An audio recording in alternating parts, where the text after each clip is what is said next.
विधानसभा चुनाव के परिणाम ने कभी भी मुख्यमंत्री नीतीश कुमार जी को तो मुख्यमंत्री बनने का मैंडेट नहीं दिया था। तीसरे नंबर की उनकी पार्टी बनी, आधे से कम उनके विधायक जीत कर आए।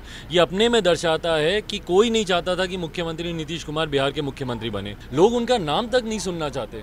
ये प्रचार में जाते हैं। पिछली बार विधानसभा में भी आपने देखा कितनी जगह इनका विरोध नहीं हुआ था, जहाँ जहाँ ये प्रचार में गए। तो लोग इनको देखना भी नहीं चाहते हैं। ऐसे में इनकी लड़ाई जीतने की नहीं है, तीसरे चौथे नंबर की हो सकती है, जमानत बचाने की हो सकती है। नमस्कार, मैं हूं देवांशु, आप देख रहे हैं न्यूज़ फाउंडेशन। हमारे साथ बात करने के लिए चिराग पासवान है। बिहार में चुनाव हो रहे हैं, उपचुनाव हो रहे हैं, आपकी भी पार्टी भी चुनावी रन में है। 3 युवा पहली बार आमने सामने हो, कन्हैया कुमार, तेजस्वी यादव और चिराग पासवान। भाई मैं किसी के आमने सामने नहीं हूँ, मैं सिर्फ मुख्यमंत्री नीतीश कुमार जी की नीतियों के सामने हूँ। मैं उनकी नीतियों का विरोध करता हूँ क्योंकि बिहार की जनता उनकी नीतियों से नफरत करती है। और यही कारण है कि पिछले विधानसभा के चुनाव में भी अगर आपने देखो, भाई इतना तो आप भी हकीकत से मानेंगे कि पिछले विधानसभा चुनाव के परिणाम ने कभी भी मुख्यमंत्री नीतीश कुमार जी को तो मुख्यमंत्री बनने का मैंडेट नहीं दिया था। तीसरे नंबर की उनकी पार्टी बनी, आधे से कम उनके विधायक जीत कर आए। ये अपने में दर्शाता है कि कोई नहीं चाहता था कि मुख्यमंत्री नीतीश कुमार बिहार के मुख्यमंत्री बने। अब वो परिस्थितिवश बने हों, भारतीय जनता पार्टी के आशीर्वाद पर मुख्यमंत्री बने हो, जैसे भी बने हो, पर बिहार की जनता के साथ से तो वो नहीं बने। और यही इस बार भी आपको देखने को मिलेगा। जनता दल यूनाइटेड के प्रत्याशियों की तीसरे या चौथे नंबर की लड़ाई ज़रूर हो सकती है, पर पहले या दूसरे नंबर की लड़ाई तो इनकी नहीं है।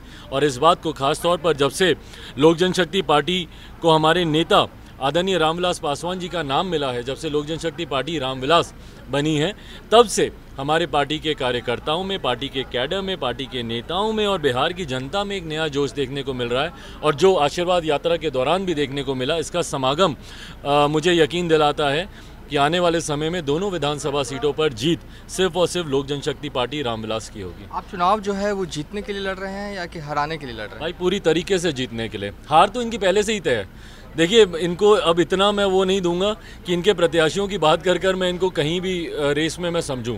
हार इनकी पहले से ही तय है। जनता दल यूनाइटेड के दोनों प्रत्याशी बुरी तरीके से वहाँ पे जमानत भी अगर ये लोग बचा लें।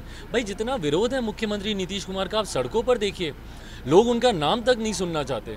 ये प्रचार में जाते हैं। पिछली बार विधानसभा में भी आपने देखा कितनी जगह इनका विरोध नहीं हुआ था, जहाँ जहाँ ये प्रचार में गए। तो लोग इनको देखना भी नहीं चाहते हैं। ऐसे में इनकी लड़ाई जीतने की नहीं है, तीसरे चौथे नंबर की हो सकती है, जमानत बचाने की हो सकती है। पर मेरे दोनों प्रत्याशी चंदन सिंह तारापुर से और अंजू देवी जी कुशेश्वर स्थान से, दोनों के दोनों चुनाव जीतने के लिए लड़ रहे हैं। और जिस तरीके से समर्थन हम लोग को मिल रहा है, जिस तरीके से वहाँ से जानकारी मुझे आ रही है, हम लोगों ने जितने प्रभारियों को वहाँ पर भेजा और दशहरे के तुरंत बाद से मैं खुद वहाँ पर कैंप करूँगा तारापुर और कुशेश्वर स्थान में। जब तक चुनाव होंगे इन्हीं दोनों क्षेत्रों में मैं रहूँगा, उन्हीं के गांव में रहूँगा, रात वहीं गांव में बिताऊँगा।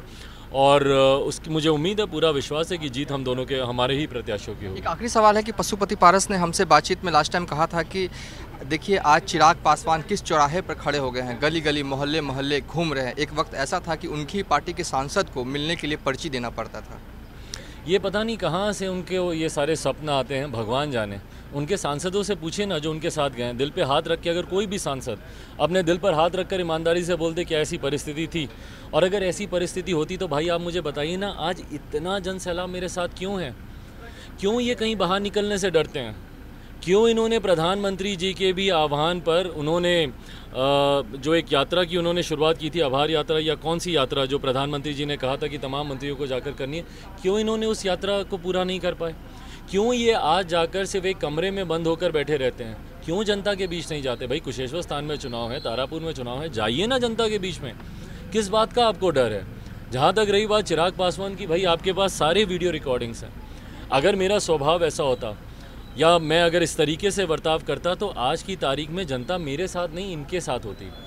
बल्कि हर वो व्यक्ति जो ईमानदारी से इनको भी जानता है, वो जानता है कि जो ये स्वभाव मेरे ऊपर लादना चाह रहे हैं, हकीकत में वो इनका स्वभाव रहा है। चलिए, थे चिराग पासवान। फिलहाल अभी तक के लिए इतना ही। आप देखते रहिए न्यूज़ फाउंडेशन।